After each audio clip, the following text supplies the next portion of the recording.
Bapak Ibu saudara yang diberkati Tuhan, Salam.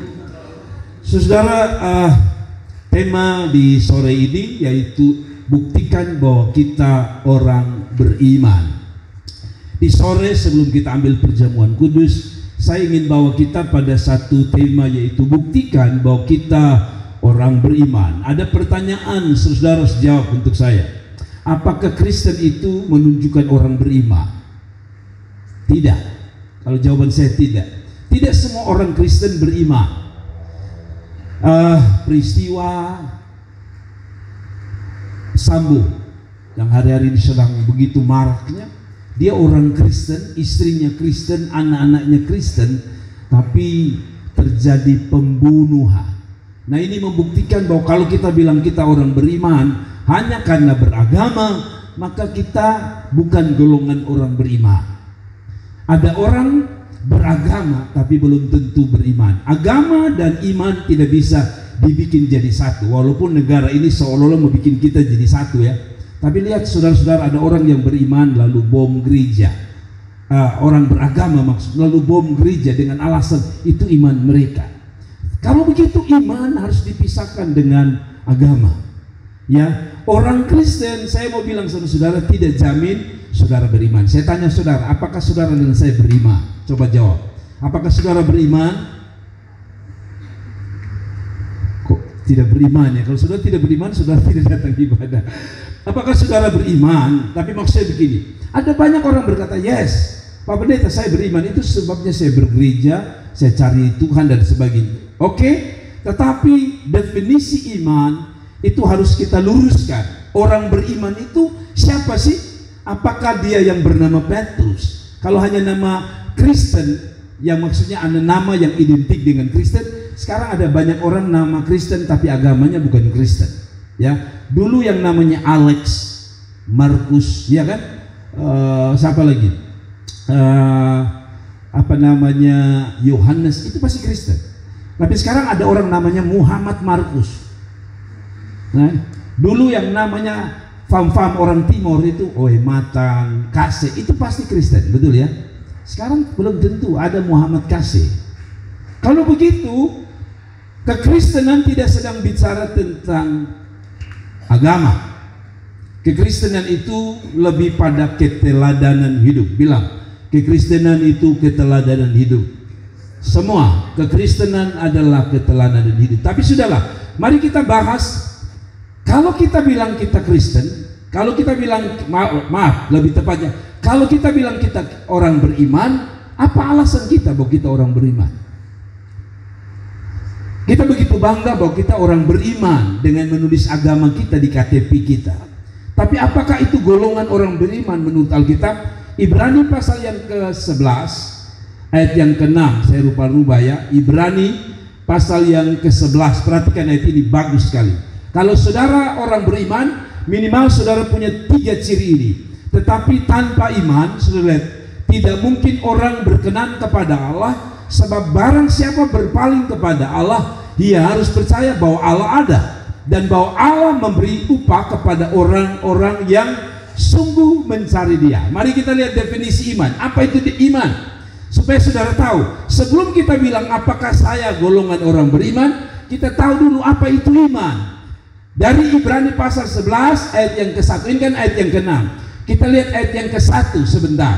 Ada pertanyaan, apakah Anda dan saya orang beriman? Tapi sebelumnya mari kita lihat definisi iman. Menurut Ibrani 11 ini dikatakan iman adalah dasar dari segala sesuatu yang kita harapkan dan bukti dari segala sesuatu yang tidak kita lihat. Iman itu apa? Dasar. Jadi saudara-saudara, iman itu dasar. Jadi iman pada Yesus adalah dasar. Jadi kalau orang tidak beriman pada Yesus sebagai Kristus, sebagai Tuhan dan Juru Selamat, dia tidak memiliki dasar. Dasar inilah yang membuat orang bangun. Jadi kalau ada rumah itu ada dasarnya, ada fondasinya. Kalau dasarnya tidak kuat, itu sebabnya tadi saya bilang, dasarnya kalau tidak pada Kristus yang benar, maka bangunan juga akan salah. Kalau dasarnya tidak kokoh, maka bangunan sehebat apapun pasti roboh. Nah, tadi saya kasih contoh, nama Markus, nama Lukas, nama Yohanes, tapi membunuh, memperkosa, memutilasi, namanya Kristen. Bahkan saya ingat beberapa saat yang lalu ada pendeta di kota ini yang berhubungan dengan seorang pelacur. Lalu waktu ketahuan dia bunuh pelacur itu, dia masukkan ke dalam drum, di dalam drum ya, lalu dicor.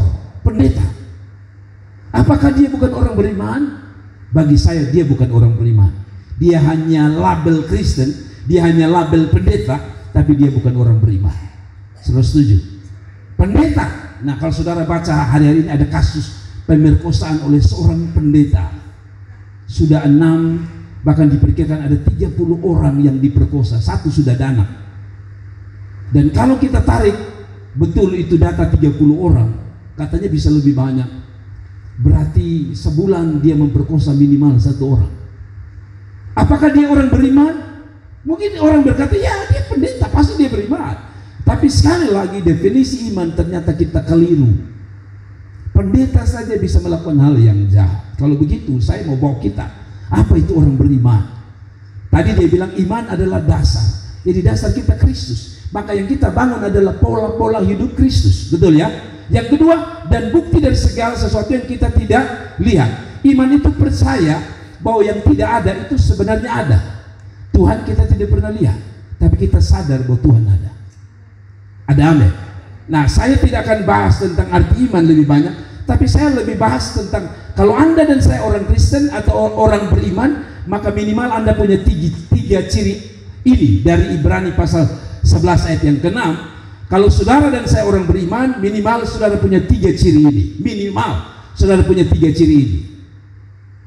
Apa bukti bahwa saudara dan saya orang beriman? 1. Pertama, kalau kita orang beriman, maka makin hari hidup kita harus makin berkenan kepada Tuhan. Saudara-saudara, sekali lagi, kalau kita bilang kita orang beriman, bukan orang Kristen ya, orang beriman, maka makin hari apa? Kita harus makin berkenan kepada Tuhan. Coba saudara lihat ayat 6. Saya hanya bahas ayat 6, tidak kemana-mana. Tetapi tanpa iman, orang tidak mungkin apa? Berkenan. Ada satu kata. Jadi dia seolah-olah berkata begini, orang beriman itu dia harus makin hari hidupnya harus makin berkenan kepada Tuhan. Ada amin. Ini Alkitab bilang, tapi tanpa iman tidak mungkin orang berkenan. Jadi iman menghasilkan orang yang berkenan kepada Tuhan, bukan semakin membuat Tuhan tidak berkenan. Tadi saya bilang pendeta itu dia bukan tambah hari tambah berkenan, walaupun dia percaya, dia baca Alkitab, tapi dia perkosa anak-anak, dia bunuh orang, berarti dia bukan berkenan. Dia mungkin orang Kristen karena itu dia melayani Tuhan, tapi dia tidak berkenan kepada Tuhan. Saudara tahu Daud itu raja yang luar biasa, tapi Alkitab berkata Daud itu berkenan kepada Tuhan. Waktu Yesus dibaptis, saudara tahu kata yang keluar dari Bapa adalah setelah dia keluar dari baptisan itu, suara itu berkata apa? Dia tidak bilang inilah anak yang akan buat mujizat, dia tidak bilang inilah anak yang hebat, tapi dia bilang inilah anak yang kukasihi, kepadanya aku berkenan. Jadi saudara, kekristenan itu bicara tentang makin hari makin berkenan kepada Tuhan. Yang setuju katakan amin. Kalau makin hari makin berkenan, maka saya percaya bicara tentang berkenan. Ya, saya dengan istri biasalah orang-orang muda dulu pasti kita punya pacaran, satu habis besok satu lagi. Tapi mengapa Anda memilih istri Anda menikah? Satu kata, karena Anda menganggap ini orang yang berkenan untuk menikah dengan saya. Betul ya? Dalam Tuhan pun demikian. Kalau kita bisa bilang kita Kristen, harusnya makin hari langkah hidup kita makin berkenan. Tidak sempurna ya, karena sempurna itu tunggu dia yang datang dulu baru sempurna. Tapi makin hari makin berkenan kepada Tuhan. Kenapa berkenan? Sebenarnya saya lupa copy paste ayat yang ke-5. Tapi kalau saudara baca ayat yang ke-5, coba perhatikan di Ibrani di Alkitab saudara. Ini kan Ibrani pasal 11 ayat 6. Mengapa kita harus berkenan sebagai orang beriman? Kalau saudara baca ayat yang ke-5 menarik. Kalau saudara baca ayat 5 ayat sebelumnya dari ayat pasal 11 ini dia bilang begini. Karena iman Henok, betul ya di dalam ayat yang ke-5. Karena iman Henok terangkat supaya ia tidak mengalami kematian. Jadi kenapa berkenan? Karena dia bilang Henok itu berkenan, makanya dia terangkat. Mengapa kekristenan iman Kristen harus menunjukkan hari lepas hari berkenan, karena itu ada hubungannya dengan perkenanan Tuhan. Perkenanan itu berhubungan dengan pengangkatan Tuhan waktu Tuhan datang kali kedua. Henok sudah diangkat, nanti kita akan diangkat waktu Tuhan datang kali kedua. Jadi kalau saudara hanya datang sebagai orang Kristen, memenuhi waktu-waktu gereja, hanya sekedar memenuhi waktu, mengisi waktu, memanaskan setiap bangku kursi gereja, maka Anda tidak berkenan kepada Tuhan. Mereka yang berkenan, kata Alkitab, nanti seperti Henok, diangkat oleh Tuhan. Ada amin. Jadi hidup ini yang kita cari perkenanan Tuhan, bukan manusia. Kalau saudara hanya datang, maaf, hanya karena saudara segan dengan saya sebagai hamba Tuhan, Anda salah. Anda tidak berkenan pada Tuhan.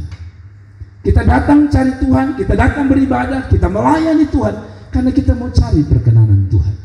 Makanya saya sering bilang, terserah orang mau omong apa tentang kita, mau bilang kita so suci lah, mau bilang kita nih kok begini, hidup terlalu urus hal-hal rohani, terserah. Yang penting kita mau cari perkenanan Tuhan. Lalu ayat yang kelima, masih dalam ayat yang kelima dia katakan, dan ia tidak ditemukan karena Allah telah mengangkatnya. Sebelum ia terangkat, ia memperoleh kesaksian bahwa ia berkenan kepada Allah. Saudara, yang dicari Tuhan nanti pada kedatangan Tuhan kali kedua, bukan berapa kayanya saudara, bukan berapa hebatnya saudara, bukan berapa seperti saya, bukan berapa bagusnya khotbah saya, bukan berapa banyak saya doakan orang lumpuh jalan, bukan berapa banyak saya doa orang buta melihat, tapi seberapa saya berkenan kepada Tuhan. Yang tahu Anda dan saya berkenan atau tidak, Anda dan Tuhan. Yang tahu saya berkenan atau tidak, saya dan Tuhan. Ada amin. Ada amin. Sekarang saudara mengerti ya, kekristenan itu bicara tentang berkenan. Saya percaya orang yang hidup sesuai firman Tuhan pasti berkenan. Tapi sebaliknya, orang yang hidup jauh dari firman Allah, dia tidak berkenan kepada Tuhan. Yang setuju katakan amin. Nah, saudara lihat baik-baik. Hidup harus semakin berkenan. Mengapa hidup harus semakin berkenan? Hidup yang berkenan atau hidup yang ditandai dengan hidup berkenan, pertama, hidupmu makin hari makin kudus, makin benar, makin menyenangkan Tuhan. Itu baru berkenan. Ya, setiap kita punya orang tua, dan setiap orang tua biasanya punya anak. Biasanya anak-anak yang berkenan dalam tanda kutip akan disayang oleh orang tua. Betul ya? Sekali disuruh, ya mama, sekali suruh, iya bapak. Wow, itu saudara berkenan. Dan apa saja yang saudara disuruh nanti, mama tidak perlu Anda minta. Mama otak sudah pikir, ini anak ini beda kalau suruh dia satu kali saja. Maka selalu saya bilang, kalau ada mama pemberkat lebih, dia pikir pertama Anda. Tapi sebaliknya, kalau dia suruh lalu saudara melawan, maka nasi basi pun dia tidak kasih saudara. Damai. Berkenan kepada Tuhan adalah sesuatu yang penting. Yang setuju katakan amin. Nah saudara, hidup berkenan itu artinya hidup makin hari makin menyenangkan Tuhan, bukan makin menyakiti hati Tuhan. Koreksi kita semua, termasuk saya. Kalau hidupmu masih terisi oleh hal-hal yang menyakiti hati Tuhan, Anda sedang tidak berkenan. Kenapa? Karena Anda tidak sedang menyenangkan hati Tuhan. Ada amin. Jadi orang yang berkenan makin hari makin cari kesenangan Tuhan, bukan kesenangan diri, apalagi kesenangan dunia, apalagi kesenangan daging. Hidup berkenan itu juga artinya cari kesenangan Tuhan, bukan cari kesenangan manusia. Satu waktu Paulus pernah bilang di dalam satu surat, tapi saya ingin saudara lihat sebentar bahwa ternyata di dalam hidup ini Paulus pernah berkata begini, adakah aku cari perkenanan manusia atau perkenanan Tuhan? Selama aku mencari perkenanan manusia, aku tidak berkenan. Hari-hari ini orang lebih suka berkenan pada manusia daripada Tuhan. Amin. Ada amin.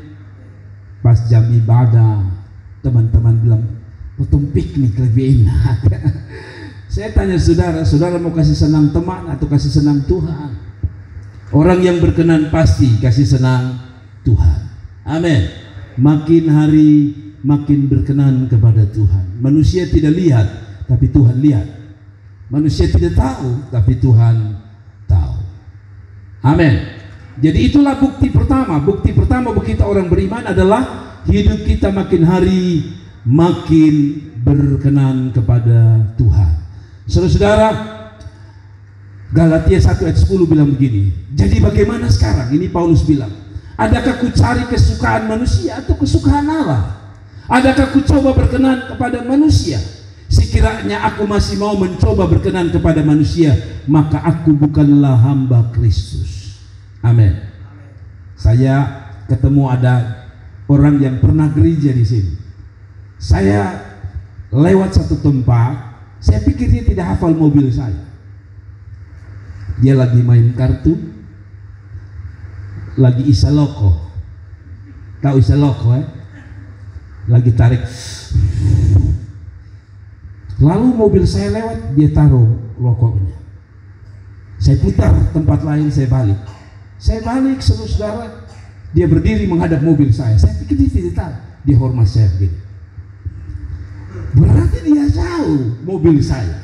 Nah, saudara, bagi saya Anda tidak berkenan. Ada amin? Ada amin? Saudara mau rokok terserah saudara, itu hak saudara.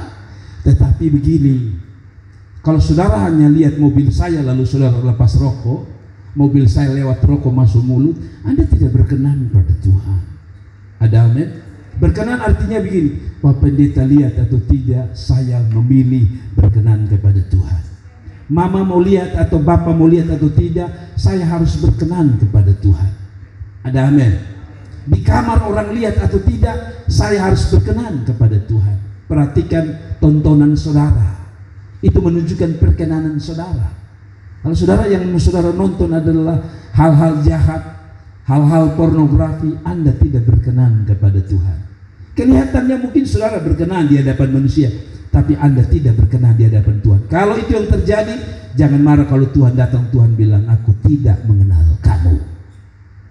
Setuju katakan amin? Baik saudara, kita loncat pada yang kedua. Bukti bahwa kita orang beriman, kita harus percaya bahwa Tuhan ada. Yang kedua, bukti bahwa kita orang beriman, kita percaya Tuhan itu ada. Saudara percaya Tuhan itu ada? Kita selalu berkata yes, amin. Dan saya juga dulu sebelum saya kenal Tuhan, saya selalu berkata yes, Tuhan itu ada.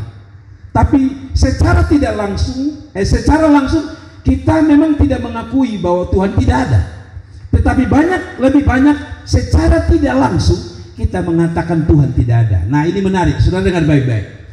Secara langsung maksudnya kita bilang begini, Tuhan itu tidak ada.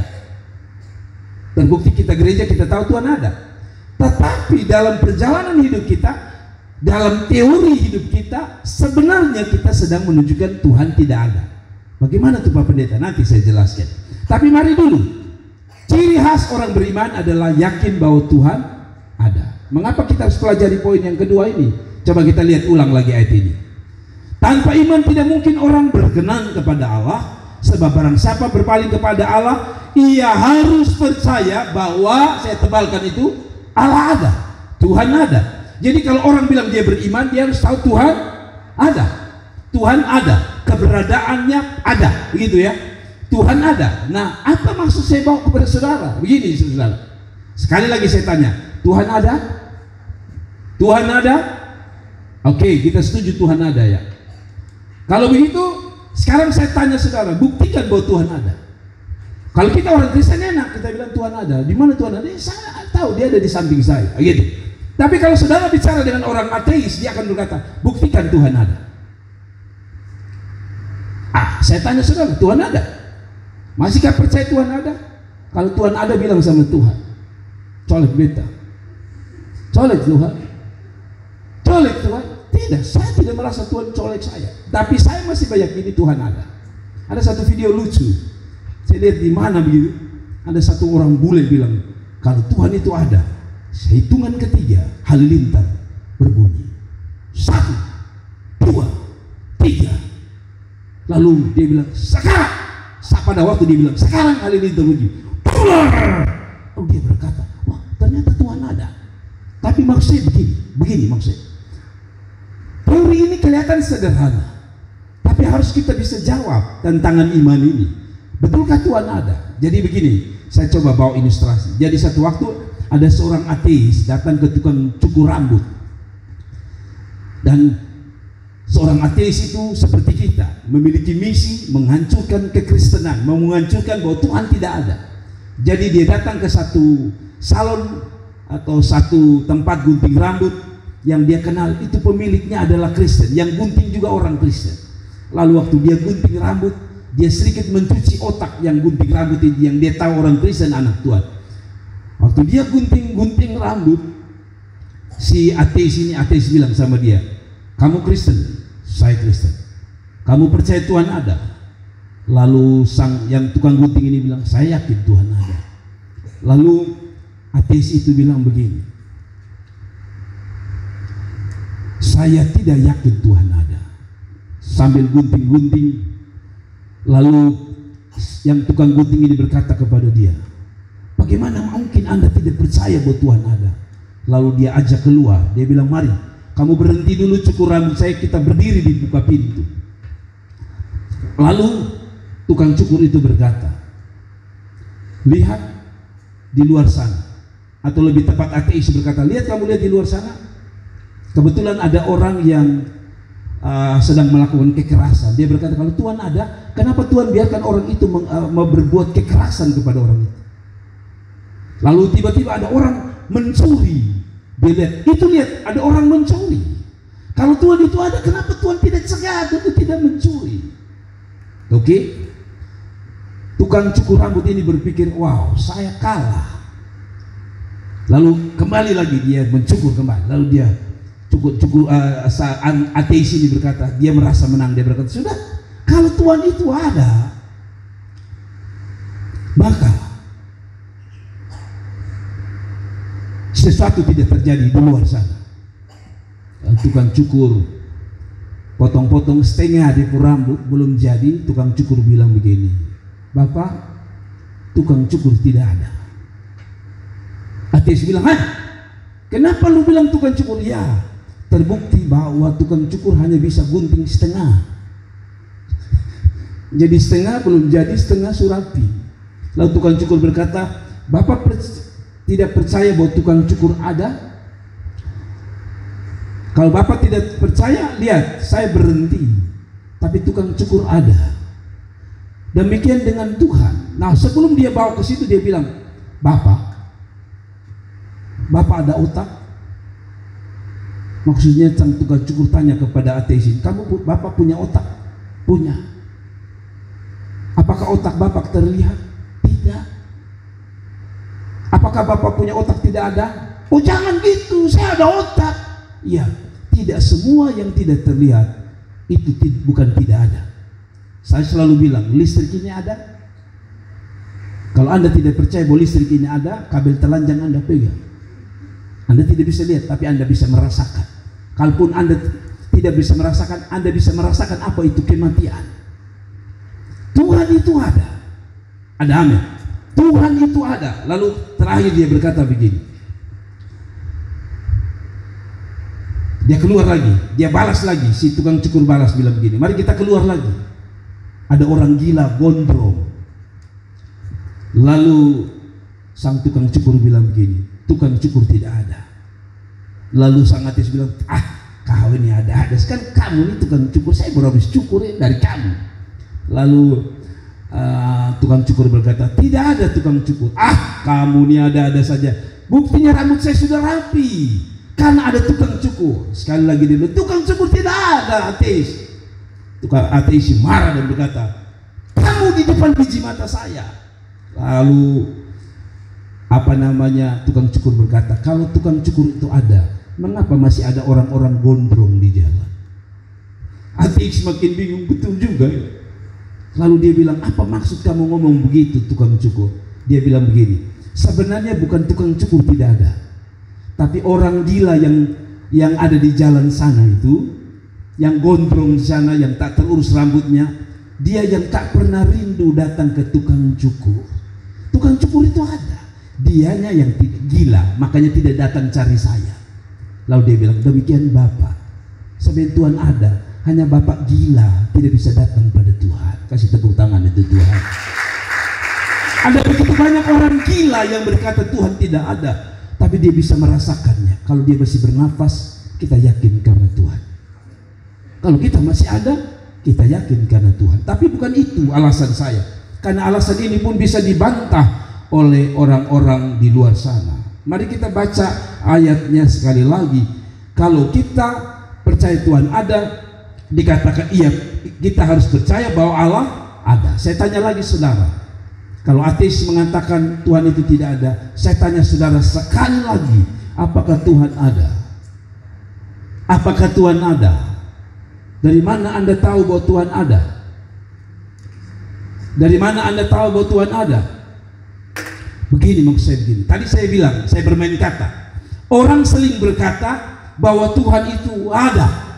Itu mulutnya berkata Tuhan itu ada. Tapi dalam pelaksanaan hidup sehari-hari Anda sedang mengatakan Tuhan tidak ada. Begini maksud saya begini. Saya cerita ya supaya saudara paham. Waktu kami kuliah di sekolah Alkitab, kami juga manusia biasa. Jadi jam-jam, jadwal-jadwal kami belajar kapan, doa kapan, itu semua itu jelas. Bangun pagi sekitar jam 4:30 sudah harus bangun doa. Jam 5 setelah doa harus kerja. Setelah kerja jam 5 mandi habis makan sekitar jam 6.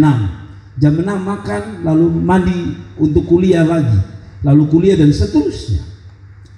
Nah biasanya kami berdoa kalau dosennya lihat. Kalau dosen tidak lihat, kami tidak berdoa. Satu pun, ini nakal juga kita nih. Satu pun yang di bawah kursi itu tidak sapu, yang di depan kursi kita sapu. Tapi kalau dosen ada, jangankan di bawah kursi. Kalau kursi kita pun di dalam, kita kursi kayu itu bisa kita sapu, di dalam kita sapu. Mengerti maksud saya? Kita selalu berpikir bahwa kalau dia ada itu dia dalam bentuk wajah berdiri, baru kita tahu dia ada. Tapi kalau dia tidak ada, kita rasanya bebas mau bikin apa saja, mau langgar aturan terserah. Nah di kampus itu bangun pagi tidak boleh kalau belum jam, misalnya jam 5, walaupun sudah 4:59, Anda tidak boleh keluar dari tangga. Anda harus berdiri di depan pintu. Nah di depan kami itu ada mangga, banyak mangga. Jadi mangga itu tidak boleh dipetik kecuali jatuh. Jadi kalau pagi-pagi 4:59 semua sudah berdiri. Tapi karena tinggal 1 menit maka berdiri di situ. Tapi ada yang nakal. 4:59 atau 4:58 dia keluar, dia ambil mangga dulu, lalu dia berdiri kembali di tangga itu. Kenapa dia melakukannya? Karena dia merasa bahwa dosen tidak ada di situ. Memang dosen tidak ada. Saya tanya saudara, Tuhan ada di situ tidak? Ada. Itu yang saya bilang. Kita bilang Tuhan ada, tapi rasanya kita tidak tahu bahwa Tuhan ada. Dengan bukti bahwa kita melanggar aturan manusia. Padahal yang lihat itu bukan manusia, Tuhan Allah. Mengerti sekarang? Bahwa kita bilang Tuhan ada, tapi kenyataannya bahwa kita bilang Tuhan tidak ada. Kenapa kita bebas buat dosa tanpa rasa takut? Karena kita merasa Tuhan tidak ada. Kalau Tuhan ada, dimanapun Anda berada, Anda akan hidup dengan rasa takut hormat pada Tuhan. Aman. Amin. Bukti bahwa kita percaya bahwa Allah ada. Pertama, kita tidak takut dengan pergumulan hidup. Enaknya kalau orang tahu bahwa Tuhan ada, kita tidak takut dengan pergumulan hidup. Buat apa saya takut dengan hari esok? Karena Tuhan ada. Betul ya? Itu kelebihan kalau kita tahu bahwa kita percaya Tuhan ada. Makanya ada lagu bilang, sebab dia hidup, ada hari esok. Mengapa kita tidak takut hari esok? Karena kita tahu Tuhan ada. Jangan khawatir tentang makan, minum, pakai besok. Kenapa? Karena kita tahu Tuhan ada. Jadi dengan kita tahu Tuhan ada, pertama ditandai dengan kita tidak takut dengan hari esok. Tidak ada kata amin. Namun yang kedua lebih sadis. Kalau kita tahu dia ada, sekali lagi kita tidak hidup yang saya sebut agak sedikit keras. Kita tidak hidup dalam kemunafikan, hanya takut manusia. Saya masih ingat mama saya itu kalau kita ke sekolah harus tanam dalam baju ini harus di dalam. Tapi dasar kita anak-anak nakal ya, di sekolah kasih keluar, karena zaman itu ada dua yang membuat Anda kelihatan gagah, kasih keluar baju dan buka kancing bagian atas. Tapi herannya mau dekat rumah, kancing kembali, baju kembali tanam. Tapi sehebat-hebat saudara sembunyi biasanya kelihatan, karena kita buru-buru kan, depan rapi susu, belakang keluar. Pernah saudara alami? Berdiri, cepat, anak takut dengan kos masuk cepat. Tapi guru putar dari belakang, ini ada satu keluar di sini, membuktikan bahwa kadang-kadang kita harus jujur. Kita bilang Tuhan ada, tapi kita jadi orang yang munafik. Kita hanya bisa ada kalau orang melihat. Kalau orang tidak melihat, seolah-olah Tuhan itu tidak ada. Ada amin. Yang ketiga, kalau Tuhan itu Anda percaya Tuhan itu ada, hidupmu harus ada rasa takut akan Tuhan. Hidupmu tidak sembarangan, hidupmu tidak kacau balau. Ada amin. Karena siapa? Tuhan lihat. Karena siapa? Karena Tuhan lihat. Saya tadi bilang, kalau Anda hanya percaya bahwa Tuhan ada, apa beda Anda dengan setan? Saudara bilang Tuhan ada? Coba saudara lihat ini, Yakobus cukup keras bicara. Yakobus pasal yang kedua ayat 19. Saudara lihat ini. Engkau percaya bahwa hanya ada satu Allah saja, itu baik. Tapi setan-setan pun percaya akan hal itu, dan mereka gemetar. Apa bedanya setan dengan saudara? Sama-sama percaya Tuhan ada, sama-sama Tuhan ada, sama-sama percaya Tuhan ada. Tapi bedanya setan gemetar, kita tidak gemetar. Amin. Ada seorang hamba Tuhan berkata, kalau saudara takut Tuhan, pacaran pun Anda benar. Amin. Tapi kalau pacaran luput tangan kemana-mana, setan bilang begini, wih, berat. Ternyata beta setan lebih baik dari dia. Amin. Karena setan gemetar dengan Tuhan, dia tahu Tuhan ada. Saya ingat waktu orang gila di Gerasa, itu masih ingat dia cerita. Tuhan bertemu dari perahu, setan bilang, Yesus anak Allah, jangan siksa aku. Dia takut, kita tidak takut. Ya, saya sering bilang kepada kita ya, kalau saudara tahu Tuhan ada, tidak usah gembala bilang, kalau dengar firman Tuhan jangan bercerita misalnya. Tapi karena kita tahu bahwa Tuhan ada, tapi rasanya Tuhan tidak ada, makanya kita main saat dengar firman, saat menyembah Tuhan. Tapi kalau saudara tahu Tuhan ada, saudara serius dengan firman Tuhan. Amin. Nah, sekarang ini zaman modern katanya menurut survei. Ini menurut survei. Hari-hari ini di kota-kota besar 60%, bisa diperkirakan 60% orang tidak dengar firman Tuhan pada saat pemberitaan firman Allah. Kenapa? Dong fokus di WA, di Facebook pada saat dengar firman Tuhan. Saya ke Jakarta kemarin dan khotbah di Tangerang Selatan, di Tangsel. Jadi saya kaget. Kita sudah biasa kalau khotbah ya saya pakai begini ya, pakai iPad, atau kadang-kadang saya khotbah pakai HP. Jadi anak saya baru ditunjuk, Cynthia baru ditunjuk sorenya khotbah kaum muda di GBI Tangsel. Jadi saya bilang, Cynthia siap. Cynthia bilang, Bapak beta sudah bawa Alkitab. Sudahlah, main di HP ini kota besar lah. Nah, betapa kagetnya waktu kami masuk. Cynthia begitu enaknya pegang HP sambil sedikit baca karena belum mulai. Tapi tiba-tiba dia kaget karena di gereja itu punya aturan, masuk HP-nya ditinggalkan di situ di bagian multimedia. Jadi masuk gini multimedia, taruh semua HP di situ. Nanti pulang baru ambil. Saya tanya kenapa begitu? Ya, di kota besar ini Bapak banyak kali anak-anak muda tidak dengar firman Tuhan. Mereka chatting selama firman Tuhan berjalan. Di gereja ini tidak perlu kita bikin. Sebenarnya ada ide begitu, saya pikir tidak perlu. Kalau kita sadar Tuhan ada, tidak perlu lakukan itu. Tidak perlu kita kumpul HP di situ. Anda tahu saya sedang menghadap Tuhan. saya harus menghormati Tuhan. Mengapa saya harus menghormati Tuhan? Sederhana, karena Tuhan ada. Amin. Saudara, mau orang lihat atau tidak lihat, Anda berdoa. Kadang-kadang saya lucu dengan beberapa anak-anak di sini. Kalau doa Jumat itu, dia ada lihat. Tapi pas saya lihat dia gini, haleluya, baik Tuhan. Saya pikir, aduh kasihan. Saudara tidak tahu Tuhan ada di situ. Pas saya tutup mata, dia mulai lihat. Saya sering bilang, dia jadi pengamat. Laba-laba sana belum diambil. Dia tidak lagi fokus pada Tuhan. Ada lebih parah lagi. Dengar firman Tuhan, dia mulai, karena sudah mulai bosan, dia lihat. Sepatu kubah abu. Hati-hati sudah.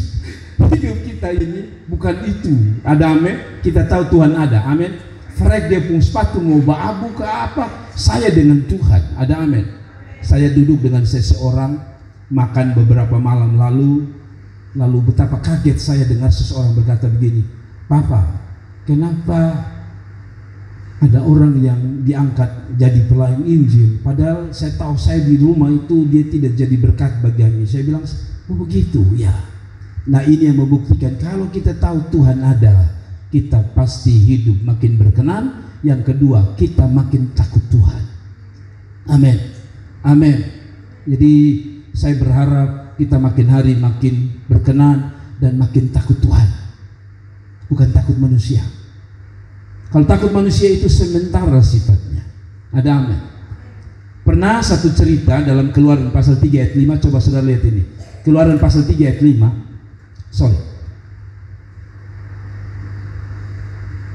3 ayat 5 bilang begini.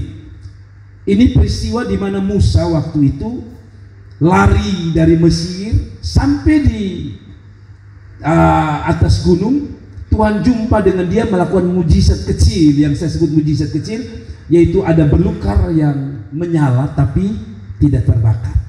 Waktu Musa mau lihat, ini kenapa kok belukarnya nyala tapi tidak terbakar? Oh ini aneh. Jadi waktu Musa mau pergi periksa, ayat ini muncul dari Keluaran pasal 3 ayat 5. Lalu berfirman, janganlah datang dekat-dekat, tanggalkanlah kasutmu dari kakimu, sebab tempat di mana engkau berdiri itu adalah apa? Tanah yang kudus. Lagi ia berfirman akulah Allah ayahmu, Allah Abraham, Allah Ishak dan Allah Yakub. Lalu Musa menutupi mukanya sebab ia takut memandang Allah. Kenapa dia takut memandang Allah? Karena dia bilang di dalam ayat yang kelima bahwa dia tahu Tuhan ada di situ. Dari mana dia tahu dia Tuhan ada di situ? Tuhan bilang, hei, tempat engkau berdiri itu kudus, aku ada di situ. Saya pernah bilang di sini, ada satu pendeta kita pecat di gereja ini. Kami pecat gara-gara dia melayani di Sumba. Lalu setiap orang yang masuk, jemaat, siapapun masuk, dia berdiri di depan pintu. Siapapun masuk pakai sepatu kayak saudara dan saya, dia akan berkata, hei, tanggalkan kasutmu, tempat di mana engkau berdiri itu kudus katanya. Jadi sepatu semua di itu gereja lepas semua. Lalu kami bilang, konteksnya bukan begitu. Itu konteksnya begitu. Jadi jangan. Dia bilang, oh tidak, itu Alkitab bilang, itu tulis tuh. Akhirnya kami pecat karena dia masih melawan-melawan. Sudahlah, kau berhenti jadi pendeta. Maksudnya begini, tempat di mana engkau berdiri itu kudus. Kenapa? Di situ Tuhan hadir. Maksudnya begini, ini paling bagus kalau saudara. Jadi begini, di gereja ketika kita berdiri duduk, Tuhan itu ada di situ. Tempat di mana saudara duduk sekarang, saya berdiri kudus, betul? Tapi juga berarti begini, kalau saudara ada di kelas, di sekolah, di tempat kuliah, engkau ada di situ, ingat ayat ini. Di situ juga Tuhan ada, tempat itu kudus.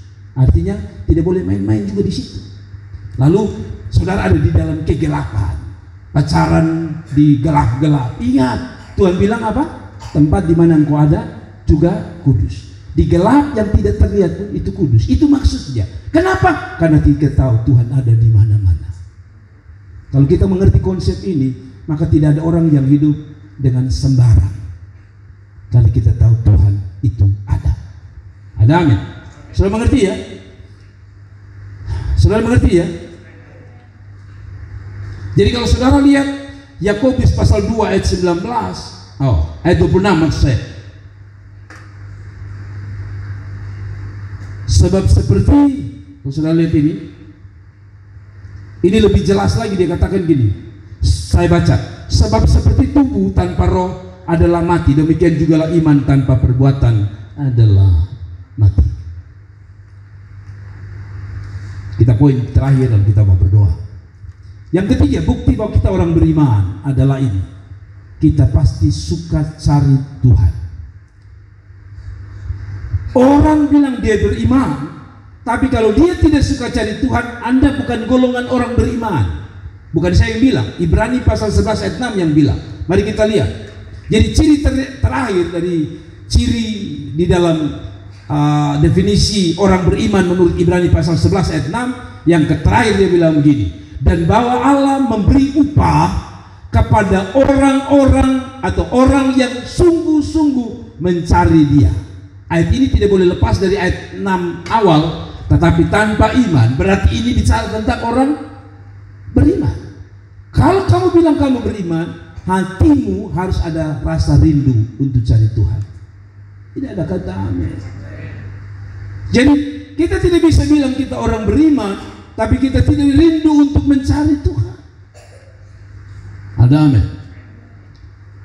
Kita tidak bisa bilang kita orang yang sekali lagi beriman kalau kita tidak cari Tuhan. Dia kata yang definisi ketiga, orang yang sungguh-sungguh mencari Dia. Mengapa harus cari Tuhan? Pertama, dengar baik-baik, mengapa harus cari Tuhan? Pertama, itu identitas kita bahwa kita orang beriman. Mengapa hari Jumat tanpa disuruh saudara-saudara kita yang muslim pergi ke masjid? Karena mereka sedang menunjukkan saya orang beriman. Mengapa hari-hari tertentu orang Buddha pergi cari rumah ibadahnya? Karena dia sedang menunjukkan dia orang beriman. Demikian dengan orang Kristen yang berkata saya orang beriman. Setiap hari Minggu tanpa di WA, tanpa dipanggil, Anda harus terpanggil untuk mencari Tuhan. Itu baru orang beriman. Mengerti? Orang beriman sedang menunjukkan apa yang dia lakukan. Jadi kalau orang bilang dia pegawai bank, tapi tiap hari dia duduk di tambal ban, dia bukan orang bank. Mirip-mirip, di belakangnya mirip. Satu tambal ban, satu orang bank. Orang bank pasti ke kantor bank. Mengerti ya? Betul tidak? Kalau dia bilang dia polisi, tapi tiap hari dia tidak ke kantor polisi, tapi dia ke mana? Ke tempat lain, dia bukan polisi. Kalau polisi yang baik, polisi yang benar, dia ke kantor polisi. Demikian kalau saudara bilang saudara orang beriman, tapi saudara tidak datang pada Tuhan, Anda bukan orang beriman. Mengerti maksud saya? Saudara mengerti sampai segini? Saya disebut orang beriman kalau saya punya hati suka cari Tuhan. Sebab dengan begitu sedang mengindikasi saya orang beriman. Jangan kayak tukang berjual. Orang tanya dia, mama anak berapa? 3.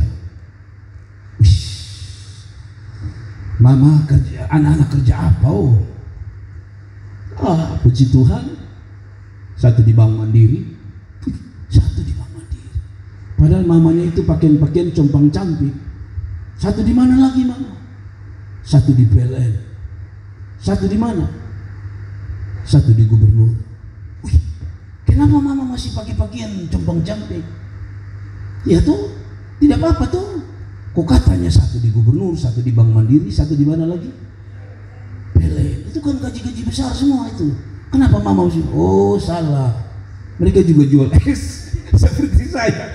Ada yang jual es di kantor Bank Mandiri, ada yang jual es di kantor gubernur. Lihat, jangan lihat dari dia pun omong lalu saudara percaya bahwa dia orang kaya karena anak-anak di mana-mana. Anda saja yang belum memahami cerita lengkapnya. Dia tidak salah kan? Dia hanya bilang tadi, 1 di Mandiri, 1 di gubernur, tapi dia tidak kasih tahu dia pekerjaan apa. Demikian kekristenan. Kalau kita bilang kita orang beriman, maaf, sudah harus cari Tuhan. Kalau Anda tidak cari Tuhan, Anda bukan orang beriman. Kalau Anda orang beriman, Anda pasti mau melayani Tuhan. Kalau Anda bilang Anda orang beriman tapi tidak mau melayani Tuhan, no, Anda bukan orang beriman. Orang beriman cari Tuhan. Cari Tuhan untuk apa? Pasti nyembah Tuhan, pasti melayani Tuhan. Ada amin. Atau saudara cari Tuhan untuk apa? Cari Tuhan untuk berbakti kepada Tuhan. Ibrani pasal bukan Ibrani ya. Jadi tambah hari tambah cinta Tuhan, tambah hari tambah melayani Tuhan, tambah hari tambah mencari Tuhan lebih sungguh-sungguh. Saudara lihat ini, Ibrani 10 ayat 25 kasih ingat kita. Kalau saudara orang beriman, satu lingkup Ibrani 10, dia mundur ke 10, dia kasih ingat, janganlah kita menjauhkan diri dari pertemuan-pertemuan ibadah kita seperti yang dibiasakan beberapa orang. Biar beberapa orang saja, tapi karena Anda orang beriman, tapi marilah kita saling menasihati dan semakin giat melakukannya menjelang hari Tuhan yang mendekat. Artinya apa? Kalau kita sambung dengan kata semakin giat dengan ayat itu dikatakan jangan jauhkan diri dari pertemuan. Artinya apa? Mencari Tuhan itu harus sungguh-sungguh. Makin giat itu bicara tentang kesungguhan. Untuk siapa? Untuk orang yang menyebutnya beriman. Jadi nama di akte, nama di mana? Di ijazah, nama di mana lagi? Surat baptis, surat nikah, Markus, Yohanes, Lukas, siapa? Aduh bisa. Kasih orang bilang Kristen pasti. Betul. Tapi belum tentu dia orang beriman. Saya kenal ada seorang yang sampai mati tidak pernah cari Tuhan. Saya tidak tahu alasan apa. Sampai mati. Walaupun di rumah sakit saya dengar dia bilang, Tuhan, ampuni saya. Saya kalau jadi Tuhan saya bilang, enak lah. Semua mati baru panggil Tuhan. Tapi kalau saudara orang beriman, saudara harus cari Tuhan. Amin. Mengapa? Karena Ibrani yang bilang. Justru Ibrani bilang, kalau makin Tuhan mau dekat datang, dia mau cari orang yang berkenan, maka makin giat. Makin apa? Makin giat. Terakhir lalu kita tutup dalam doa. Yesaya 55 ayat 6 bilang begini. Yesaya 55 ayat 6. Carilah Tuhan selama ia berkenan ditemui. Kalau begitu kita balik. Kalau Anda tidak cari Tuhan sekarang, ada waktu Tuhan tidak lagi berkenan. Masih ingat cerita antara orang kaya Lazarus, Bapak Lazarus dengan orang miskin, betul ya? Dengan siapa lagi? Ada 3, Bapak Abraham, orang kaya, dan Lazarus yang miskin, yang luka borok, betul ya? Satu waktu dalam cerita itu, saya tutup dengan cerita ini, mereka dua-dua mati kata Alkitab. Tapi Lazarus yang miskin ini hidup di mana? Hidup enak, senang, tidak menderita. Orang kaya itu kata Alkitab menderita. Lalu orang kaya itu berkata, Bapak Abraham,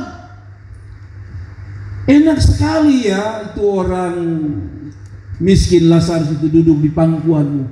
Kasih kesempatan dong saya duduk di situ. Lalu Bapak Abraham berkata, oh tidak bisa, sebab antara kamu dengan aku jurangnya terlalu dalam dan terlalu luas untuk engkau bisa datang kepadaku dan aku kepadamu. Lalu karena sadar, orang kaya itu berkata, begini Bapak Abraham, saya sudah terlanjur di sini. Ya sudah, mau bikin apa? Saya tidak bisa kembali lagi. Tapi tolong kasih tahu saya pun keluarga ya di sana. Kira-kira di bahasa gitu.